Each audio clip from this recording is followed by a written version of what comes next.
So my name is Mitul Mehta. I'm an assistant clinical professor of ophthalmology. I'm a retina specialist here at the Gavin Herbert Eye Institute at UCI. Welcome. Welcome. And I'm going to talk to you guys today about an age-related retinal disease or eye disease called flashes and floaters. Dr. Riazi over here will be talking about macular degeneration.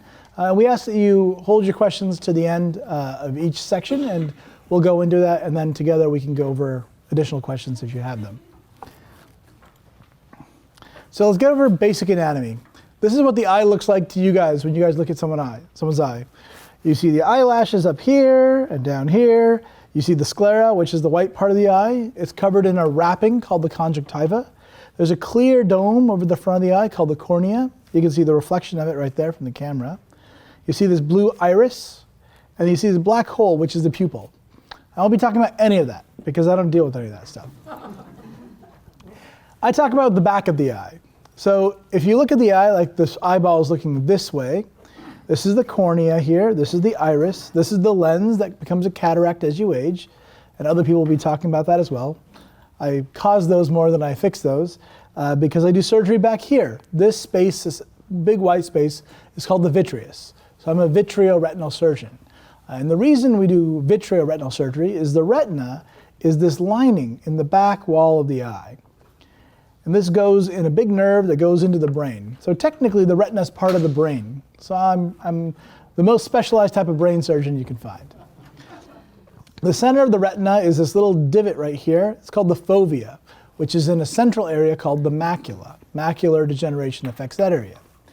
The vitreous here is this jello type material. It's made out of literally the same thing jello is made out of, collagen. And as we're young, it becomes it's very solid. When you're born, it's really what inflates the eye, what the eye grows around to make the eye a round ball. But as we get older, like into our 20s and 30s, most of you guys haven't reached there yet, right? This starts to break down.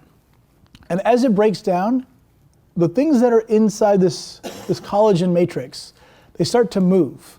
And we start to see them as floaters.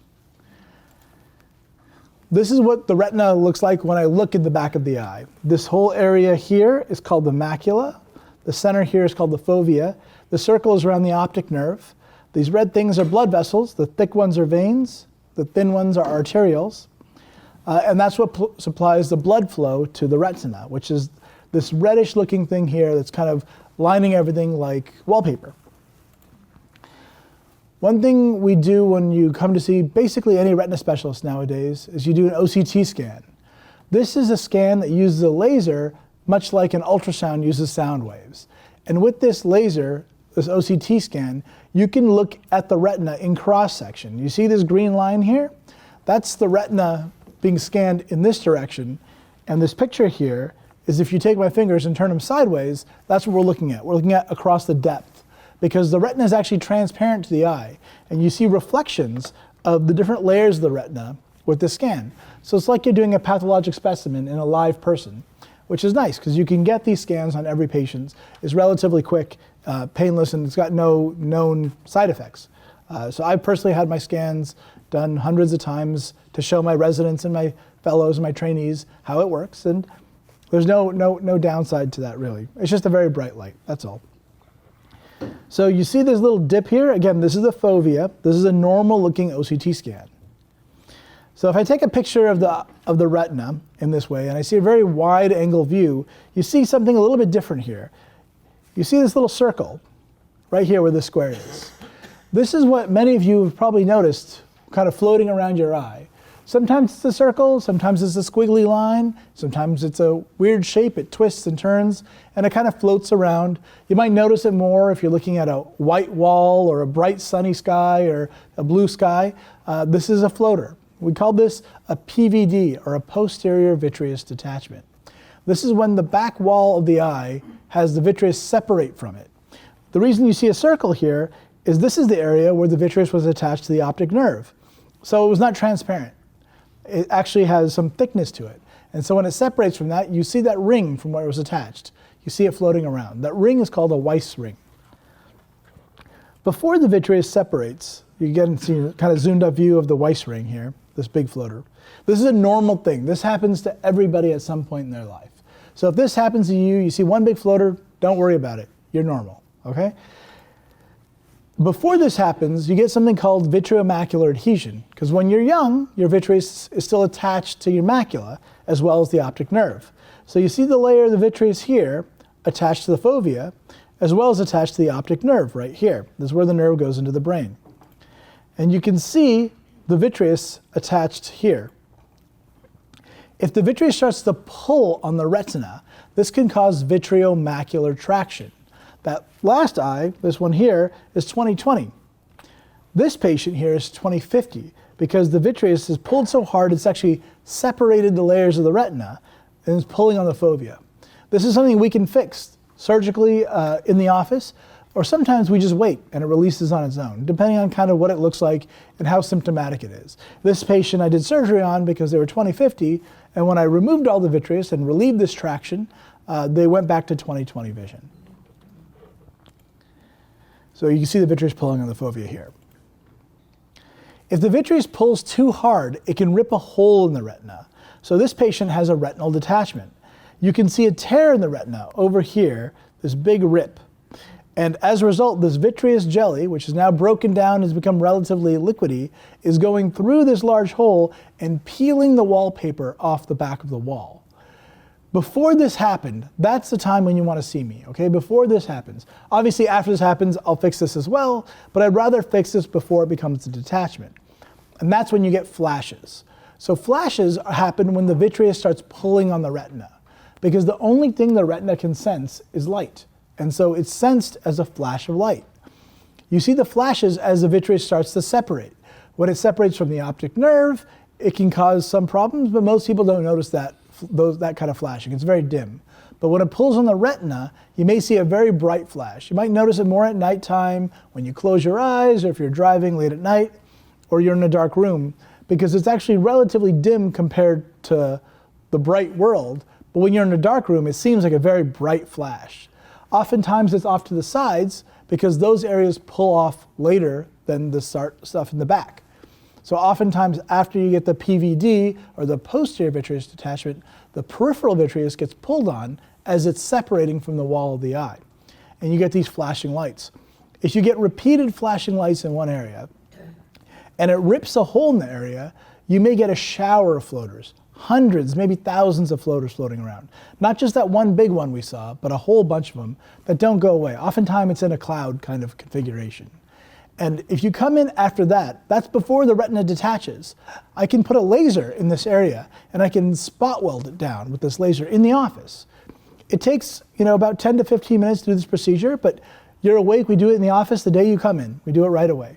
It's something that's relatively easy to do. It's very bright light. Some people have a little bit of trouble doing it, but I've never not been able to do it in somebody. And if you can do that, you can completely prevent this detachment from happening almost all the time. So that's the ideal place to go when you start seeing repeated flashing lights and a shower of floaters. When it gets to this place, you're starting to see a curtain coming and blocking part of your peripheral vision. When you see it up here, you would actually see this curtain down below, because everything that you see inside the eye is actually inverted by your brain. So things that are in the superior retina will be appearing down below, and things that are in the inferior retina would appear from the top, okay? Same with left and right sides, the opposite. So this is the detachment and this is the tear. So again, the symptoms of the detachment, you'll get the flashing lights while the vitreous is pulling on the retina. You'll get a shower of floaters when it actually rips, and you get the dark curtain blocking the vision. So these are the three symptoms I want everybody to remember. If these things happen, I need you guys to call 1-800-UCI-2020 or 949-UCI-2020 and get a hold of the operator and tell them, I'm suddenly seeing these things. I need to see an ophthalmologist, ideally a retina specialist. Okay? There are 5 of us here in the retina division, as well as our 2 fellows. So there are 7 of us who can see you 24 hours a day, 365 days a year. And this year, 366 days, okay? We don't take leap year off. We don't take time off for coronavirus. We just wash our hands and use hand sanitizer like you're supposed to use. And I've been giving people fist bumps instead of shaking hands recently, so you may notice that right now. But during flu season in general, just take care of yourself, clean your hands. When you wash your hands for 20 seconds, which is 2 times singing happy birthday with the soap being all soapy but not rinsing it off yet, okay? Just a reminder, sorry, public service announcement. I'm getting a little, everyone's kind of going a little crazy. UCI banned all travel, so I can no longer go to any of my meetings for the time being, for this meetings. My alma mater, MIT, just closed all the classes. Stanford's moved everything to online courses. And they're forgetting the fact that this is a disease that doesn't affect young people, it affects you guys. So you guys need to take a little more care, okay, and take this seriously. Other people are taking it too seriously. I feel like the elder generation is not taking it seriously enough. So somewhere in the middle, we need to meet on this kind of thing. So that's flashes and floaters. This is the retina team. Myself, Dr. Brown, Dr. Riazi, Dr. Liu, and Dr. Koopman, our chairman, are all available to help you. And we have research that we do here at the Gavin Herbert Eye Institute, and it's greatly helped by the help of grateful patients like you guys yourself. So if you want to get a hold of anyone here, you can contact Janice Briggs if you would like to support our research as well. Does anyone have any questions?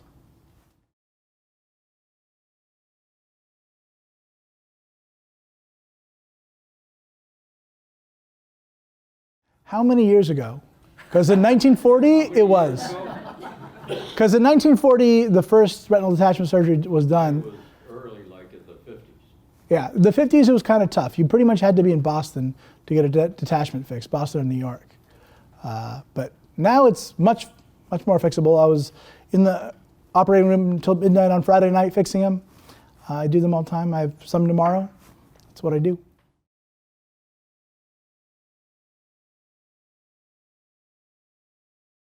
So as the vitreous separates, that's a normal aging process. We don't want that to stop. We want that to finish. Because once the vitreous separates entirely, you're kind of home free a little bit, barring major trauma. Once it's in progress, you need to take it easy until it does separate. You don't want to do anything too vigorous, too aggressive. My guess is that most of you guys are not MMA fighters or boxers. So, you want to avoid head trauma, obviously.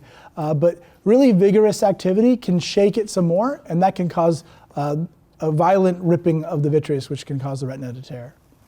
So there's lots of studies about this in general. Basically, it's collagen breakdown. It's the reason people's skin wrinkles. It's the reason why a baby's tush is so firm and mine's not so much, right? And all of these technologies come down to the fact that over time, oxidative damage, inflammation, these things break down all parts of your body, including the vitreous jelly. And so in terms of reducing those things that we can do, and people have done this, and people are doing this naturally, part of the reason why people don't have the problems they used to have back. So when I was a young person, it was very common for people to get major cataracts in their 50s and 60s. And we still see that in the third world. And the reason we don't see that as much here, people tend to get cataract surgery later here, in their 70s and 80s, even though they get it with better vision than they used to, is because they wear sunglasses. Because the sun is the greatest force of inflammation that you're going to see. It's a million times brighter than my lights in my room here, and that is a great source of inflammation that breaks down basically everything. So sunglasses. I particularly like brown polarized sunglasses because brown also blocks the visible spectrum and the blue spectrum of light as well as ultraviolet. So the blue high energy light can also cause damage to the eye and the retina as well.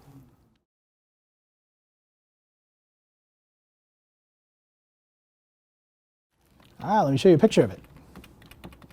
So if you look very carefully at this picture on this, what was supposed to be a normal eye, but it's not really a normal eye. If you look very carefully, you can see wrinkles here in the retina, almost lines, okay? That's called an epiretinal membrane. Epiretinal membranes, for the most part, happen just because of age and time. But if you have an inflammatory disease, they can happen more.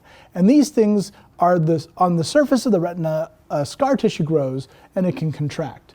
Unless it bothers the center of the vision and causes distortion, we usually just watch them. They do happen to many, many people and never need to be treated.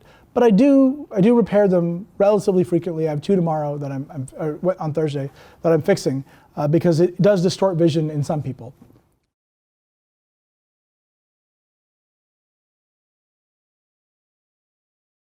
Not necessarily an OCT scan. You need an exam for sure, because you want to look at the peripheral retina. The OCT looks at the back of the eye. But we get them every time we see a patient in the retina clinic because the scans can see things that a human eye just can't see. So we just get them as part of the course of seeing everybody in the retina clinic. But if you get the flashes and floaters, you should get an exam because the flashes precede the detachment and the tear. And if we can catch you early in the tear stage, we can fix it and never have a detachment, which we want to avoid at all costs.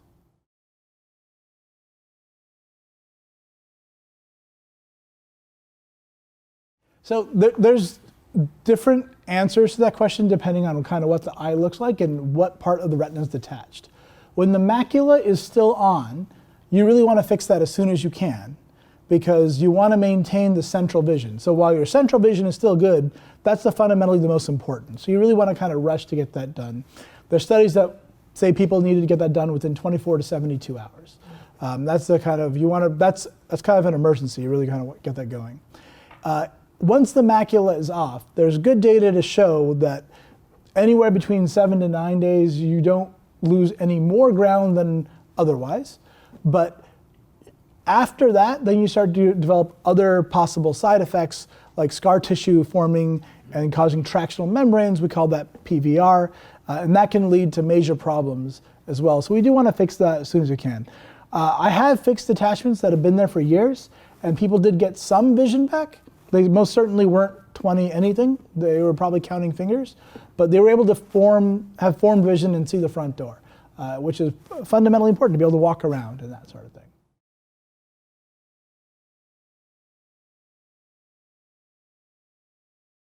Yes. Usually not in that eye, but the other eye. Because if you get the one eye fixed, the other eye is just as likely to get a tear as the first eye was. And if it doesn't get fixed and it causes a tear again, a detachment is also possible and more likely. All right, with this, I'll invite Dr. Riazi to come up to talk about macular degeneration.